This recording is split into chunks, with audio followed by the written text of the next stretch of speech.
বাবায় নিরুপায় হইয়া সন্তানের হাতের মধ্যে এমন জোরে কামড় দিয়েছে, রক্ত বের হয়েছে।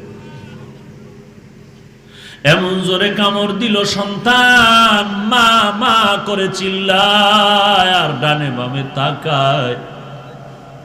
বাবা একটা সন্তানরে কোন রকম কামড় দেওয়াতে সন্তানের গোশত উঠায় নিল, পড়ে গেল।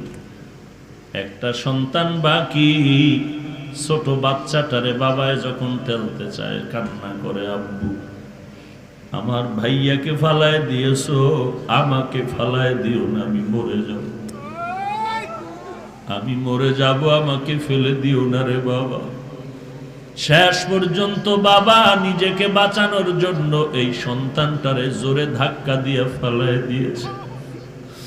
বাবা নিচে বাঁচার জন্য, নিজেই বাঁচার জন্য সন্তানকে ফালায় দিল। এইরকম তুফান